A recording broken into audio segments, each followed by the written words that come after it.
कांच है इसलिए लोगों को चुभते हैं, जिस दिन आईना बनेंगे उस दिन पूरी दुनिया देखेगी आपको। अपने देश के लिए, परिवार के लिए कुछ करना है, चाहे कुछ भी हो जाए, हम उसे नहीं बदलेंगे। अपना वो जमीर जिंदा रखिए। शतरंज में वजीर और जिंदगी में जमीर, अगर मर गया तो खेल खत्म। जब कोरोना आया था तो हम लोग भी मिडिल क्लास से थे और हमें भी नहीं लगा कि कैसे आदमी इतना, सिक्किम में आने के बाद सर हमें, पहले हमको लगता था बिहार से है, अभी हमको यहाँ आने के बाद लगता है कि सिक्किम भी मेरा ही है। ऐसा लगता ही नहीं हम कहाँ से, इतना हमको यहाँ से जाना था, बट हमने कहा कि नहीं, हम नहीं जाएंगे, हम एक दिन और रुकेंगे यहाँ पे। वो आप लोग का प्रेम था, इतना लगाव था, ऐसा लगा कि मतलब हम हमारे यहीं से पले बढ़े हैं। एक छोटे से समय में आप लोगों ने इतना घुल मिल गए यहाँ पर। तो हमेशा उसूलों से समझौता नहीं कीजिएगा। जब लॉकडाउन लगा था तो सबकी कोचिंग्स वगैरह बंद हो गई थी, हम लोग की भी बंद हो गए थे। उस दौरान हमको एक जगह से 107 करोड़ का ऑफर आया था, बट हम अगर चाहते तो उसको ले लेते। हम जीवन में 107 करोड़ भी नहीं कमा पाएगा, बहुत बड़ा चीज है, लेकिन हमने ठुकराया और कहा कि हम 200 रुपए में ही बच्चों को पढ़ाएंगे, क्योंकि 200 रुपए में कोई तो होना चाहिए जो उसके लिए खड़ा रहे। क्योंकि देखिए, एक चीज समझिएगा, जिस तरह से दिस इज वाटर, लेकिन this is pure and mineral water, this is not water, this is pure and mineral water. उसी तरह एजुकेशन नहीं, क्वालिटी एंड स्टैंडर्ड एजुकेशन हो जाना चाहिए, नॉट ओनली एजुकेशन। हमें कहा कि भाई बच्चों को कोई ना कोई तो चाहिए जो उन्हें इंडिया लेवल पे कह के लड़के कह सके कि हमारे पास पैसे नहीं है तो क्या हुआ, खान सर है हमारे लिए। हम आज उस समय भी हमने 200 रुपए में भी लिखे, आज भी उतना में पढ़ाए हम, और बहुत खुश हैं उतना से यहाँ पर, क्योंकि कुछ करोड़ों रुपए से आप अपना घर बना सकते थे, लेकिन उन्हें ठुकरा कर आज हमने करोड़ों हिंदुस्तानियों के दिल में अपना घर बना लिया। आपके सामने और पूरा खुला हुआ एकदम दुनिया है, आप जहां चाहें वहां जा सकते हैं आप लोग। लेकिन याद रखिएगा, जिंदगी एक कलम की तरह है, एक कलम की तरह है। इससे पहले कि इसकी स्याही खत्म हो जाए, एक कहानी लिख दीजिए कि आने वाली पीढ़ियां उस कहानी को पढ़कर दोहराए यहाँ पर। और यंग जनरेशन में कुछ चीजों का ध्यान रखना बहुत जरूरी है। अभी आप लोग ने यंग है तो क्या होता है ना, हर उम्र की ख्वाहिशें अलग होती हैं। बचपन में हमें खिलौना ही सबसे अच्छा लगता है, उसके सिवा कुछ नहीं। और जब से जैसे आप बड़े होते हैं तो आपकी ख्वाहिशें बदलती जाती है। लेकिन अभी यंग जनरेशन में अभी थोड़ा गुस्सा पे कंट्रोल करना जरूरी है। छोटे छोटे लड़कों को देखते हैं स्कूल में, कॉलेज में झगड़ा कर लेते हैं, ये सब चीजों से बच के रहिएगा। गुस्सा इस बीज का नाम है जिसके ऊपर अहंकार नाम का पेड़ जमता है। जब तक आपके अंदर गुस्सा नहीं आएगा, अहंकार नहीं आएगा। थोड़ा सा गुस्सा आएगा तब देखिए अहंकार, तुम क्या कर लोगे मेरा। तो इस चीज को कंट्रोल कीजिएगा। जब तक गुस्सा नहीं है, अहंकार नहीं है। और गुस्सा और आंधी, गुस्सा और आंधी जब ये चला जाता है तो ही अनुमान लगता है कितने का नुकसान हुआ, उस दौरान नहीं पता चलता है। तो क्या जरूरत है अपना नुकसान कराने की। तो इंसान को गुस्से पे, आज की यंग जनरेशन को कंट्रोल करने की जरूरत है। और ईगो को साइड रखिएगा, क्योंकि आप अभी स्टूडेंट लाइफ में ईगो नहीं होता है। इस सब चीजों को साइड में रखा जाता है। आप क्या है क्या नहीं, एकदम शांति से ईगो को साइड कीजिए, आराम से पढ़िए। कई बार आपके जूनियर्स आपको समझाएंगे। कई बार हम लोग के टीचर पढ़ा के चले जाते थे, समझ में नहीं आते थे, और हम लोग के साथ बैठ के पढ़ने वाला हमें समझा देता था। हमें तो कभी कभी कसाई से ज्यादा टीचर से डरने लगने लगता था। अरे यार टीचर है यार, बहुत डर लगने लगता था यहाँ पे। तो कई बार क्या ना, हमारे साथ वाले बच्चे हमें पढ़ाएं तो हम लोग अपना ईगो साइड किए, हमने उनसे कहा कि भैया हमको तुम समझा दो। इस तरह कई बार आपके समाज, आपके दोस्त आपको समझाएंगे। We all are the student of society. हम सब सोसाइटी से अपने लास्ट ब्रीथ तक कुछ ना कुछ सीखेंगे। लेकिन एक चीज सीखिए हमेशा कि आपको अहंकार साइड में रखना है। अहंकार में इंसान को इंसान नहीं दिखता। आप खुद के छत पे चढ़ जाओ तो अपना मकान नहीं दिखता है। इस छत को बहुत गुरूर था छत होने का, एक मंजिल और बनी और छत फर्श हो गया। इसलिए याद रखिएगा, सफलता जितने ऊंचाई पे जाएंगे, ऊंचाई पर रुकने के लिए रास्ते नहीं होते, एक दिन नीचे आना पड़ेगा। इसलिए जब आप सीढ़ियों पे चढ़ रहे होते हैं तो अपने साथ के लोगों से अच्छा व्यवहार बना के रखिएगा, क्योंकि वापस उतरते समय उनसे मुलाकात होगी। और ये शब्दों को थोड़ा सा, क्योंकि आप यंग जनरेशन है और यंग जनरेशन को छोटी छोटी चीजों पे ध्यान रखना चाहिए, हमेशा छोटी छोटी चीजों पे, क्योंकि इंसान को ठोकर छोटे पत्थरों से लगता है, कोई पहाड़ से थोड़ी टकरा जाता है। ठोकर उन्हीं से लगता है। छोटी छोटी चीजों पे ध्यान रखिएगा। भाषा का हम बोलना 3 साल में सीख जाते हैं, लेकिन क्या बोलना है ये जिंदगी भर सीखते हैं। इसलिए इस वर्ड पे बड़ा कमांड करिएगा यहाँ पे, वरना ये वर्ड ये जो हमें हमारी पहचान कराता है, वरना हम अंदर से क्या है क्या पता चलने वाला है। हमारी शब्द ही हमारा पहचान कराते हैं। और शब्दों का चयन ऐसा कीजिएगा कि अगर जिंदगी में वापस लेना पड़े तो तकलीफ ना हो वहां पे। इसका चयन थोड़ा सोच समझ के जरूर कीजिएगा।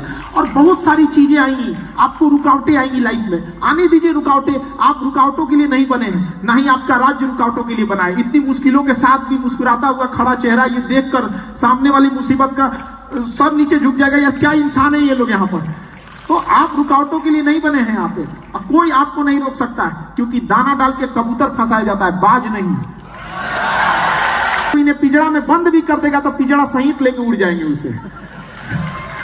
तो इसलिए मन लगा के पढ़ाई करना है आप लोग को। एजुकेशन देखिए, अभी क्या है ना, एजुकेशन अभी देखिएगा, अभी जगह जगह साइंस डेवलप हो गया है। रडार में पता कर लेते हैं कि कौन सा जहाज है, कौन सी मिसाइल है, मेटल डिटेक्टर में पता चल जाता है। एजुकेशन एक ऐसा हथियार है ना जो किसी मेटल डिटेक्टर में नहीं पकड़ाता है, और इसकी मैगजीन कभी खाली भी नहीं होती है। इसकी मैगजीन खाली नहीं होती है एजुकेशन की। इसलिए एजुकेशन पे क्या करना है, ध्यान देना है। लेकिन एजुकेशन की कुछ खराबियां हैं कि इसका रिजल्ट बड़ा लेट से दिखता है हम लोग को। अब जैसे बड़ा लंबा लेट से दिखता है एजुकेशन का। अब किसी को भीख मांगना है, सपोज कर रहे हैं, उसको 1 घंटे में रिजल्ट मिल जाएगा, कुछ ना कुछ बोहनी हो ही जाएगी उसकी।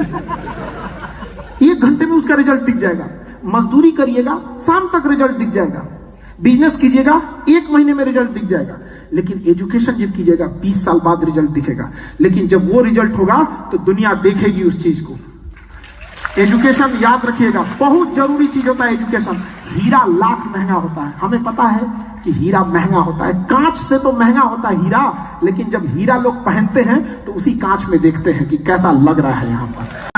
अभी कांच है इसलिए लोगों को चुभते हैं, जिस दिन आईना बनेंगे उस दिन पूरी दुनिया देखेगी आपको। अगर कभी जीवन में हताश हो जाइएगा तो अपनी माँ की उस आंखों को याद कीजिएगा कि आपकी माँ, उस बूढ़ी माँ की आंख में अभी भी आपकी सफलता की उम्मीद लेके वो बैठी है घर में कि मेरा बेटा, मेरी बेटी सफल होकर आएगी। क्या आप उस माँ की आंखों में धूल झोंक देंगे? क्या आप उस माँ की आंखों का सपना टूटता हुआ छोड़ सकते हैं? कभी नहीं। तो इसलिए एजुकेशन में बस ये है कि टाइम थोड़ा सा ज्यादा लगता है, लेकिन क्या दिक्कत है, हम लोग फिर उसको करेंगे यहाँ पर। अब एजुकेशन चीजें भी ऐसे, आप किसी को आप खाना खिला दीजिएगा। अभी हमने स्टार्टिंग में सुना कि किसी को खाना खिलाएंगे 1 दिन जा सकता है उसका, कुछ पैसे देंगे कुछ दिन बीत सकता है, लेकिन एजुकेशन देंगे पूरी जिंदगी वो बिता सकता है, शान से जिंदगी को जी सकता है। इसलिए शिक्षा को कभी नहीं छोड़ना चाहिए, एजुकेशन को। और आप लोगों का एजुकेशन के प्रति इतना समर्पण, और सीएम सर आपको भी बहुत बहुत सर आपके आभारी, जो इन बच्चों के लिए आप मनोबल बढ़ाने के लिए यहाँ आए इतने व्यस्त कार्यक्रम में, जिससे कि इनका मनोबल और आगे बढ़ जाएगा यहाँ पर। और शिक्षा इतनी जरूरी चीज है कि शिक्षा उस शेरनी का दूध है जिसने पिया वो दहाड़ा है, और उसकी दहाड़ पूरी दुनिया सुनेगी यहाँ पर। आगे आने वाले कल में आप भी दहाड़िए, ताकि आपको आपके गांव और आपके राज्य पर आपको गर्व महसूस हो कि कल को फख्र से लोग कहें कि नहीं, ये लड़का मेरे स्टेट का रहने वाला था। आपकी सफलता इतनी बड़ी होनी चाहिए कि केवल आपका परिवार ना खुश हो, केवल आपका गांव और जिला ना खुश हो, बल्कि सफलता इतनी बड़ी हो कि आपका पूरा राज्य जश्न मनाए कि मेरे राज्य से ये लड़का गया था यहाँ पर। और कभी भी एक चीज ध्यान दीजिएगा ना, बहुत ज्यादा मॉडर्निटी के चक्कर में मत पड़िएगा। बहुत ज्यादा मॉडर्निटी के चक्कर में आजकल की लाइफ ना दिखावे की जिंदगी हो गई है। अरे दिखावे की, बड़े बड़े लोगों को देखिएगा वो दिखाना नहीं चाहते हैं। बड़े बड़े लोग जो होते हैं ना अमीर बनना चाहते हैं, अमीर दिखना नहीं चाहते हैं। दोनों में अंतर है, एक दिखने में एक बनने में। तो आप बड़ा बनिए। और सबसे बड़ा अमीर कौन होता है? जिसके बगल में बैठे गरीब को भी आभास ना हो कि वो गरीब है, वो सबसे बड़ा अमीर होता है। सबसे अच्छा राज्य कौन है? जिसमें बाहर से आए व्यक्ति को आभास ना हो कि बाहर के राज्य से आया है। अब आप समझ गए होंगे हम कहना क्या चाहते हैं। सिक्किम, बिहार से आने के बाद हमें एहसास नहीं हुआ कि हम सिक्किम बाहर से हैं, मेरा अपना राज्य नहीं है। तो ये चीज में आपको हमें बताना नहीं पड़ेगा। तो इस चीजों को आप लोग खासा ध्यान रखिएगा। लाइफ, इंसान की अहमियत ना, एक जीरो देखिए, जीरो अकेले रहता है तो कोई अहमियत नहीं, बट जिसके बगल में खड़ा हो जाता है ना उसकी वैल्यू बढ़ा देता है। लाइफ को इस तरह से बनाइए कि जिसके बगल में खड़े हो जाए उसकी जिंदगी बढ़ जाए, यहाँ पे बढ़ जाए। हमेशा एक छाया वाले वृक्ष के समान अपनी जिंदगी को रखिएगा। ऐसा नहीं कि घमंड ज्यादा हो कि किसी को आपको बात करने में अच्छा ना लगे, ये सब चीजों में। और यंग जनरेशन को, स्टूडेंट लाइफ में क्या है कि पहले गांधी जी के 3 बंदर होते थे। अभी चौथा बंदर की खोज हुई है, पता है कि नहीं? मोबाइल लेके बैठा है वो, समझा ही नहीं। वो आजकल का स्टूडेंट पता नहीं क्या इसी में खोया हुआ। अरे भाई क्या कर रहे हो यहाँ पर? अब हमको लगता है ना कुछ दिन में मौन व्रत की जगह पे ना मोबाइल व्रत भी रखा जाएगा कि आज एक दिन का मोबाइल व्रत होगा भैया, हम लोग मोबाइल से दूर रहेंगे। यहाँ पे ये किडनी की तरह हमारे पार्ट ऑफ लाइफ हो गया है, not a part of body हो गया यहाँ पर। पहले हम लोग अपने घर में वहां बिस्तर लगाते थे जहां पंखा करीब होता था, अभी वहां लगाते हैं जहां चार्जर करीब है। हाँ, अजीब परेशान हो गए। तो यंग जनरेशन लोग थोड़ा समझिए, ऐसा ना हो कि आज का युवा जाग गया है, अब उठेगा ब्रश करेगा 1.5 GB डाटा खत्म करके सो जाएगा। तो यंग जनरेशन को बहुत त्याग करने की जरूरत है। हम लोग जब स्टूडेंट लाइफ में थे ना, खूब टाइम टेबल बनाते थे, जब फ्रस्ट्रेट होते थे टाइम टेबल बनाते थे, अब पढ़ना है हमको, परिवार को बदलना है, एग्जाम क्रैक करना है, टॉप कर देना है, और 2 दिन टाइम टेबल फॉलो होता था, 2 दिन उससे ज्यादा फॉलो नहीं होता था। इसलिए कोशिश कीजिए कि एक ऐसा टाइम टेबल बनाइए जो आपके दिल में हो, दिल में। और एक बात जरा सोचिए, आप यंग जनरेशन है, पढ़ने के लिए आए, टाइम टेबल आपका इस बात का होना चाहिए कि खेलने कब जाएंगे, मोबाइल कब चलाएंगे। मेन काम का टाइम टेबल थोड़ी होता है, टाइम टेबल एक्स्ट्रा काम का होता है। लेकिन हमारी जनरेशन पढ़ने का टाइम टेबल बना रही है। अरे भाई क्या कर रहा है, पूरा सिस्टम उल्टा करके रखा है। टाइम टेबल किस चीज का होना चाहिए? खेलने का, मोबाइल चलाने का, बाहर जाने का। पढ़ने का कोई टाइम टेबल होना चाहिए। भाई आप आए किस लिए? यंग जनरेशन है क्यों? पढ़ाई करने के लिए। यही मौका है, यही एक पढ़ाई ऐसा चीज है ना जिसमें उम्र मायने रखती है। एक उम्र जाने के बाद ना फिर टाइम टेबल बनाइए जो क्या हो, आपको दिल में छपा रहे, हमें पढ़ना है, खाली टाइम मिले उसे रिवीजन करते रहे। लेकिन आजकल का यंग जनरेशन इधर उधर बिगड़ गया है, लाल पीला हरा में चला गया है। तो उस चीजों से भी बच के रहना है। यहाँ पर रात को 12 बजे के बाद उसी की याद आती है जो जिंदगी में 12 बजा दिया होता है। पढ़ने की उम्र है, लाइफ में 75 आएंगे, जिंदगी भर साथ वही देगा जिसे पापा खोज के लाएंगे।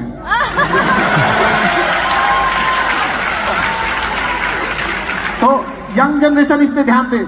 और लड़कियां थोड़ी सी समझदारी से, किसी से बात करने से पहले, हाथ थामने से पहले सोच समझ के, क्योंकि जिंदगी पार करनी है, सड़क नहीं।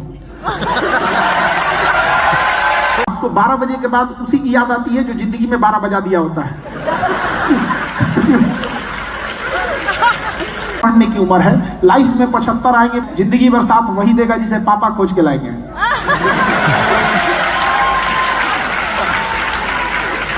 तो यंग जनरेशन इस पे ध्यान दे। और लड़कियां थोड़ी सी समझदारी से, किसी से बात करने से पहले, हाथ थामने से पहले सोच समझ के, क्योंकि जिंदगी पार करनी है, सड़क नहीं। तो कनाडा की यूनिवर्सिटी को $400 मिलियन का लॉस लगेगा। अब बताओ, ना किसी को डॉलर पता, ना किसी को मिलियन पता, बोल के चल गया $400 मिलियन। अरे काहे बोला यार, उससे अच्छा बोलता है कि ज्यादा पैसे का लॉस लगेगा। अब यही नहीं समझ में आता है। तो टीचर को भी समझना चाहिए कि स्टूडेंट को कम से कम मेहनत करना पड़े। अच्छा, जिसने बोला है $400 मिलियन, वो क्या उम्मीद किया है? एजम्पशन की दुनिया से ना बड़ी परेशानी है। भाई आप सीधे डॉलर को कन्वर्ट करो, आप मिलियन को कन्वर्ट करो। यहाँ पर तो टीचर भी यही करते हैं। उनको लगता है कि स्टूडेंट तो ऐसा कर लेगा, तो स्टूडेंट कर लेगा तो आपको बाहर भी कर देगा, चाहिए आपकी जरूरत नहीं चाहिए। तो आदर्श द्रव धारा रेखीय प्रवाह से प्रवाहित हो रहा है। अरे सर दर्द कर गया। अरे सीधा बोलो भैया, स्पीड बढ़ाओगे तो प्रेशर घट जाएगा। अपने टीचर्स को भी कहिएगा, सर हम मेहनत करने को तैयार हैं, आप भी घर से मेहनत करके आइए। जिस तरह से एक फिल्म डायरेक्टर होता है, देखिएगा उसको पता होता है कि कैसे फिल्म को रोचकता बताना है। अगर भूत वाला सीन आएगा तो देखिएगा हीरोइन सांस लेने लगेगी, समझा? अचानक इधर से घूमेगी ऐसे, इधर कोई उसको चेहरा दिखा, भागो यहां से। तो ये टीचर की, ये एक फिल्म डायरेक्टर की कल्पनाएं हैं कि कैसे एक फिल्म को हम जिंदा कर सकते हैं पर्दे पर। उसके लिए वो 6 महीना साल भर मेहनत करता है। और यहाँ टीचर क्लास में घुसता, हाँ ठीक है ठीक है, बच्चों कहां तक पढ़ाए थे? अरे फिल्म फ्लॉप हो जाएगी आपकी। टीचर का भी योगदान है। जब स्टूडेंट टॉप करता है तो टीचर कॉलर उठा के कहते हैं कि मेरा स्टूडेंट था। तो फेल होता है तो कहिएगा कि मेरा स्टूडेंट था। तो अगर आपको पढ़ने में कमजोर है तो उसके एक हिस्से का जिम्मेदार और कौन भी है? तो भैया टीचर लोग अगर नाराज हो जाएंगे तो हम माफी मांगते हैं। लेकिन ये है, एक अच्छा टीचर स्टूडेंट का अच्छा दोस्त होता है। आज भी हम अपने गांव में जाते हैं तो कुछ टीचर तो हमारे पढ़ाए जो अब नहीं रहे, स्वर्गवास हो गए भगवान, हम लोग बहुत ईमानदारी से पढ़ा। अब हम लोग के कुछ पुराने टीचर थे, अब कितना एक सर्टेन एज होता है किसी चीज, कुछ टीचर जो हैं आज भी उनके प्रति दिल से रिस्पेक्ट बनता है कि अगर वो चौराहे पे भी मिले हमें कहीं भी तो दंडवत प्रणाम करेंगे। और आज भी कुछ टीचरों ने ईमानदारी से नहीं पढ़ाया तो कहना तो नहीं चाहिए लेकिन आदमी साइड हो जाता है। भाई एक बात बताइए, माँ के इतना रिस्पेक्ट क्यों होता है? क्योंकि माँ त्याग करके बच्चे को पालती है, अगर त्याग नहीं करेगी तो माँ का भी रिस्पेक्ट नहीं है। नहीं समझे? आखिर माँ क्यों है? अपना सब कुछ त्याग देती है एक बच्चे के लिए, तभी तो समर्पण के प्रति होता है। अब आप पढ़ाई नहीं कीजिएगा, आप खोजिएगा कि आपका कोई रिस्पेक्ट करे। लाइफ में आपको बहुत सारे टीचर पढ़ाए होंगे, कुछ ही याद रहे होंगे, क्यों सोचे कभी? लाइफ को चेंज कर दिया उन लोगों ने, समझा ना? तो एक टीचर को भी हम कहते हैं और स्टूडेंट को भी कहते हैं 1:3 का रेशियो फॉलो कीजिएगा। अगर क्लास में 1 घंटा पढ़ रहे हैं ना तो उसके लिए 3 घंटा घर से पढ़ के आइएगा। और टीचर भी 1 घंटा क्लास पढ़ाने आ रहे हैं ना तो 3 घंटा घर से मेहनत करके आइएगा। फिर देखिए पढ़ाई से प्यार ना हो जाए तो कहिएगा। पढ़ाई जैसे चीज को इंटरेस्टिंग जो बोझ बना के रख दिया यहां पर। सीएम सर आपके कार्यक्रम को तो लेट नहीं हो रहा है? ठीक सर। नहीं एक्चुअली इतनी व्यस्तता रहती है कि सर आपको स्टूडेंट के लिए आए, ये तो स्टूडेंट का सौभाग्य है सर जो आप इतने व्यस्त कार्यक्रम में लगा। बड़ी जिम्मेदारी रहती है एक्चुअली। ये अभी स्टूडेंट लाइफ में ना अभी नहीं समझ में आता है कि जिम्मेदारी क्या चीज होती है। वहां से यहां नहीं समझ में आता है कि कितनी बड़ी जिम्मेदारी होती है। जब आप बड़े हो जाते हैं ना तो उसका सबसे बड़ा लॉस क्या है? अगर आप कहीं हैं तो इसका मतलब कहीं नहीं है। हम सिक्किम में हैं मतलब पटना नहीं है, वहां काम रुका होगा।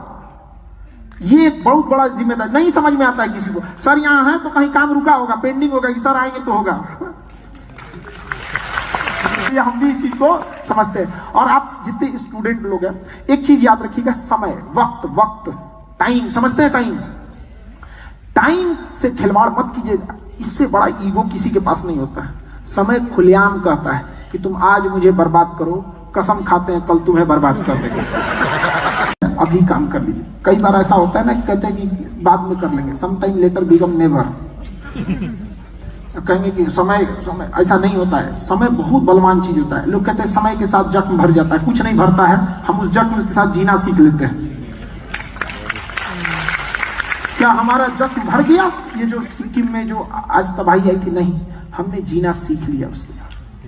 जो हमारे लोगों को तकलीफ नहीं समझ में आता है, लोगों वो हमारे जख्म नहीं भरे हैं, वो जख्म आज भी हरे हैं, हमें यादें हैं आज भी। और जब तक हम जीवित रहेंगे हमें एक एक यादें रहेंगी कि हमने एक अपना जवान खोया, हमने अपने लोगों को खोया। लेकिन वक्त के साथ हम उन तकलीफों के साथ जीना सीख लेते हैं, न कि वो जख्म भरता है, कभी नहीं भरेगा। तो आपको आगे बढ़ाना है इस देश को। यहाँ पे सिक्किम चूंकि पहाड़ी एरिया है और पहाड़ पे कनेक्टिविटी की प्रॉब्लम आती है, जिस वजह से ना कनेक्टिविटी, अब इंडिया की ज्यादातर पॉपुलेशन ट्रेन से कनेक्ट करती है, ट्रेन से।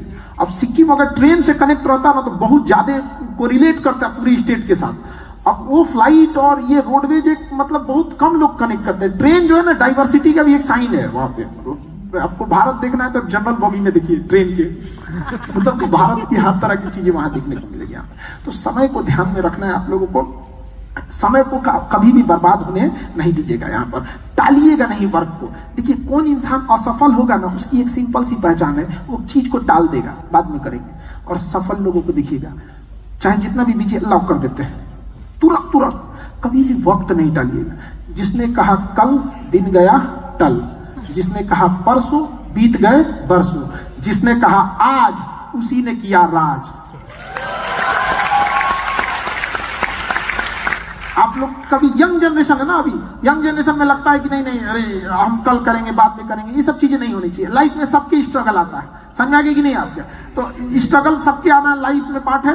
और जिनके लाइफ में स्ट्रगल आ रहा है ना, उनको समझिएगा कि वो आगे चल के एक बहुत महान व्यक्ति बनने वाला है। क्योंकि ये ना महान लोगों की जिंदगी का हिस्सा होता है। फिल्म डायरेक्टर जब फिल्म बनाता है ना, तो फिल्म में जो सबसे टफ रोल होता है ना, वो बड़े हीरो को देता है।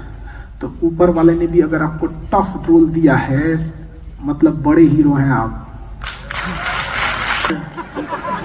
कहां से सुपर हिट होने वाला है फिल्म? यहाँ पे डर जाता है। कुछ लड़कों को देखते ही आजकल सोसाइटी रेशियो स्टूडेंट में क्या, अरे क्या बात करते हो? यहाँ पर सफलता चांद सूरज को ग्रहण लगता है, तो आदमी किस डेगची का मसाला है जी? हम लोग क्या है, चांद सूरज को ग्रहण लगता है। सफल मुश्किलें आएंगी, अब भाग जाइएगा मैदान छोड़ के, तो जीतेगा कौन?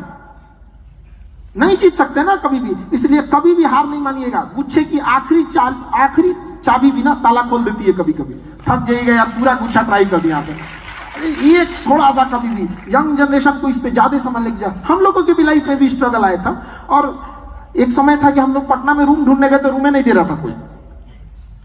यहां तक भी हम लोगों ने सब स्ट्रगल देखा। तो क्या भाग जाएंगे?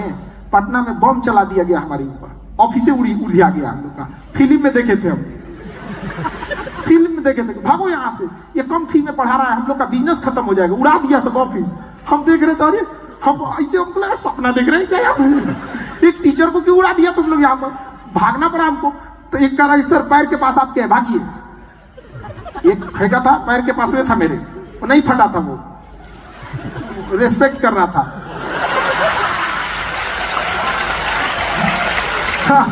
अब हम लोग कोई पहचाने रहे तो हमको लगा क्या है भैया, बाद में पता चला यही फटने वाला था। भाग के हम कहे भागो भैया यहाँ से। तो वहां से भी था इंसान को। तो क्या हम लोग भाग गए? स्ट्रगल छोड़ दिए? मम्मी को बताए नहीं थे। मम्मी को 2 साल बाद पता चला था। तो मम्मी कहेगी तुमको क्या हुआ था, बताया नहीं था हमको। अच्छा, माँ लोग ना बड़ा सेंसिटिव होती है, घबरा जाती है। आप कितने भी बड़े हो जाइएगा ना, तो माँ होती है। माँ की आंखें एक ऐसा आईना होती है ना, जिसमें बच्चे कभी बूढ़े ही नहीं होते, उनको अभी भी वही छोटे दिखते हैं। और माँ बाप की बातों पे थोड़ा ध्यान से सुना कीजिए। इनकी आंखें कमजोर होती हैं, लेकिन निगाहें बहुत मजबूत होती है। 2 मिनट में इंसान पहचान जाते हैं। अपने जितने लोग के दादा बाबा, ये लोग से सीखिए कुछ चीजें, उनके पास जीवन का अनुभव होता है वहां पर। लेकिन आजकल ना सेपरेट फैमिली होते जा रही है, तो हम लोग वो खोते जा रहे हैं। एक बच्चे की जिंदगी का पहला दोस्त दादा होता है, और एक दादा की जिंदगी का आखिरी दोस्त उसका पोता होता है। उसके बाद उस बुढ़ापे में कौन दोस्त बनने वाला है उनका? तो ये कॉम्बिनेशन है हमारे इंडियन सोसाइटी का, कल्चर का यहाँ पर। तो इसे हमें सजो के रखना है यहाँ पे, क्योंकि हमारा कल्चर मायने रखता है। किसी कंट्री को बर्बाद करना है तो कल्चर बचा के रखना है। और इसमें तो सिक्किम के लोगों को सिखाने की जरूरत ही नहीं है, हमको सीखने की जरूरत है कि सिक्किम के लोगों से आपने अपने कल्चर को बहुत अच्छे से बचा के, बाकी लोगों को ये इंटीग्रिटी सीखनी चाहिए यहाँ के लोगों के यहाँ से। तो कल्चर बचा के रखना बहुत ज्यादा जरूरी होता है यहाँ पे। तो चीजों को कभी भी ना देखते हैं, क्या है जीतने के बाद भी गधा कहलाएंगे, सफाई देते हुए चले। बोल रहे तो यहाँ पे समझ गए कि नहीं? Your success will answer them. आपकी कामयाबी उनके लिए सबसे बड़ा जवाब होगा। यहाँ पर हर एक सवाल का एक ही जवाब देना है, कामयाब बन के। और हर उस घर में 2 किलो अलग से मिठाई जाएगी जिस घर से ये आवाज आई थी कि तुम नहीं कर सकते हो।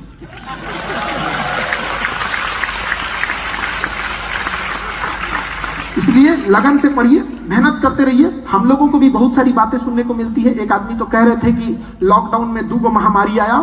टीचर थे, कुछ कह रहे 2 महामारी आया, एक कोरोना एक खानसर। हमने कहा है कह रहे कमाना ही बंद हो गया।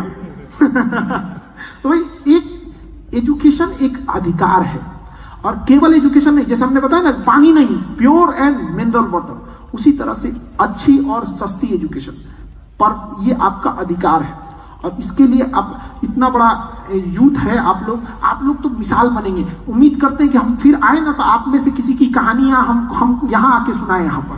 तो बेहतर होगा यहाँ पे कि आप लोग में से कल आए और पूरे राज्य का नाम रोशन करें यहाँ पर, जिससे बेहतर होगा यहाँ पे कहानी।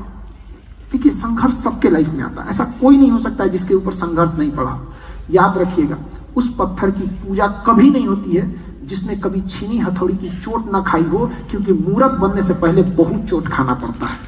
तो याद रखिएगा, अगर आप चोट नहीं खा सकते हैं तो कभी मूर्त नहीं बनेंगे और कभी आपकी पूजा नहीं होगी। ठीक है, इन्हीं बातों के साथ हम अपनी वाणी को विराम देते हैं। नमस्ते सिक्किम। आपसे आगे निकल जाएगी।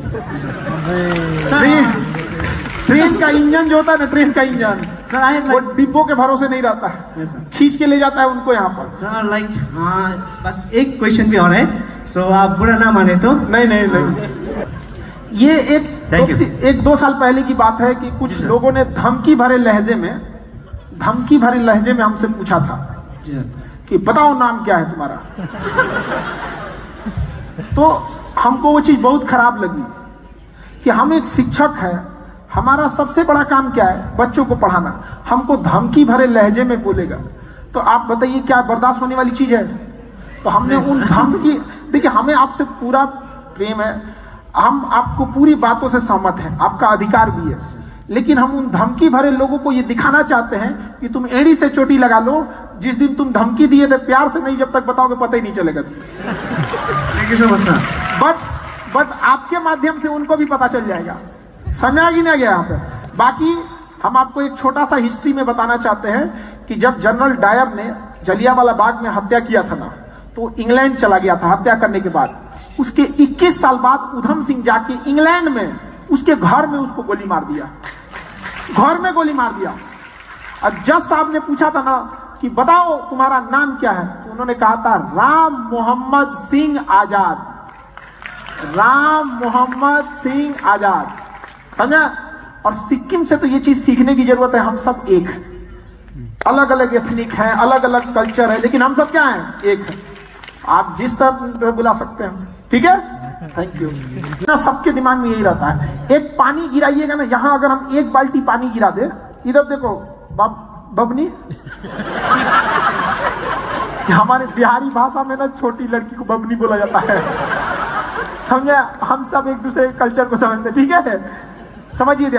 अगर हम यहाँ एक बाल्टी पानी गिरा दे तो किधर जाएगा, जिधर ढाल होगा, जिधर स्लोप होगा, अपने से रास्ता ढूंढ लेगा कि नहीं, कि कहेगा कि हमको मोटिवेशन चाहिए किधर जाए। हमको मोटिवेशन, बिना मोटिवेशन नहीं जाएगा। तो समझिए, जब जिंदगी में तकलीफ आएगी तो आप ऑटोमेटिक उधर चले जाएंगे जिसके आप काबिल हैं, जो आपका हुनर है, आप ऑटोमेटिक उधर चले जाएंगे जो आपके अंदर काबिलियत है। सीएम सर, आप टीचर रहे थे तो आप यहाँ आए, कैसे आ गए आपको भी नहीं पता चला, क्योंकि आपके अंदर वो काबिलियत थी, आप यहाँ आ गए यहाँ पे। वैसे ही हम लोग भी क्या थे हम लोग को क्या था कुछ पता नहीं, नॉर्मल एक पुअर फैमिली से आए और दिक्कत ये हो गया कि भैया कुछ ना कुछ तो करना पड़ेगा यहाँ पे, तो कुछ करना चालू किया आदमी। वो वेल्डिंग होती, वेल्डिंग, उसको जब वेल्डिंग करते थे तो उसको समझाते थे, जिनकी दुकान थी वेल्डिंग वाले की, कि देखो यहाँ से ना मजबूत रहेगा, इधर से करिएगा तो स्ट्रेंथ ज्यादा आएगा। कहेगा तुम उस्ताद को समझाता है, काम कर। यार तो नॉलेज की कोई कीमत ही नहीं है यहाँ पे। तो फिर आदमी कहाँ जाएगा जहाँ नॉलेज का काम है। तो आदमी धीरे धीरे पढ़ाना चालू किया और धीरे धीरे पता नहीं यहाँ कैसे, हम तो आज भी अपने आप को वही देखते हैं एक टीचर, आप लोग कैसे देखते हैं, हमको कैसे पता चलेगा। तो हम तो आज भी वही हैं जो कहाँ कल थे। और शिक्षक और सड़क खुद अपने जगह पे रहते हैं, दूसरे को मंजिल तक पहुंचा देते हैं। हम कल भी वही थे, आज भी वही हैं। कल आप को एक बड़े अधिकारी, एक बड़े इंसान बन के आइएगा, आप अपने मंजिल पे चले जाइएगा, हमको वहीं पाइएगा। Focus in any field, not only education. आप जिस फील्ड में हैं आपको फोकस्ड रहना होगा, अपना सबसे ज्यादा समय देना होगा। So second question is, except education, can we depend on our extracurricular activities like skills or talent to be success in our life? ये तो लेसन आप लोगों ने पूरी दुनिया को सिखाया, नॉर्थ ईस्ट ने, और जैसे आप लोग माउंटेन एरिया वालों ने, एथलीट में, ओलंपिक में आप लोगों ने तो इज्जत बचा के रखी हम लोग की। क्या बात करते हैं, आपसे हम लोग को सीखने की जरूरत है एक्स्ट्रा करिकुलर एक्टिविटीज, आप हमसे पूछ रहे हैं। सिखाया पूरी इंडिया को। और north east, hilly areas, Haryana, यहाँ की लड़कियों ने इज्जत बचाई ओलंपिक और गेम्स में जाके हम लोग की यहाँ पे। उनसे हमें सीखने की जरूरत है, हम क्या सिखाएंगे उन्हें, ठीक है। और हर दिन यही मोटिवेशन लेके जाते हैं, आज उन्हें क्या सिखाएंगे कि हमें हरा सके वो यहाँ पर। तो ये चीजें हम जानना चाहते हैं और हर लड़के को अधिकार है। आजकल तो कुछ ऐसे भी स्कूल हो गए हैं जिसमें एडमिशन लेने के टाइम पे मम्मी पापा से पूछते हैं कि मम्मी नासा में होना चाहिए, पापा इसरो में होना चाहिए, तब बेटा का एडमिशन होगा। ऐसे करके मतलब ऐसा नहीं, मतलब उनका एजुकेशन ऐसा नहीं है, सबको बराबर अधिकार होना चाहिए, केवल एक एलीट क्लास तक एजुकेशन लिमिटेड नहीं रहना चाहिए। तो आप लोगों को भी ध्यान रखना है कि पढ़ने वाले स्टूडेंट, ध्यान से समझिएगा, वो टीचर के भरोसे कभी नहीं बैठते हैं। इसलिए जो टॉपर्स जिनके ऊपर टीचर अतराते हैं ना, याद रखिएगा आपके भरोसे वो बैठे भी नहीं। एम्स, IIT, इसमें क्रीम लड़के ही जाते हैं, ये अपने से इतने क्रीम होते हैं कि अपने से कर लेंगे, इनमें टीचर का बहुत बड़ा योगदान नहीं है। वरना अगर टीचर का इतना ही योगदान है तो IIT और एम्स के स्टूडेंट को हटा के एक गवर्नमेंट स्कूल से स्टूडेंट को रख दीजिए, कहीं बना तो इसको इंजीनियर, कहां गया? तो कोई अच्छा स्कूल अपने स्टूडेंट के दम पे होता है, और एक अच्छा टीचर को ध्यान ये देना है कि सबसे आखिरी में किसको समझ में आया, कोई व्यक्ति छूटना नहीं चाहिए, भले कोई टॉप करे या ना करे, कोई फेल नहीं होना चाहिए।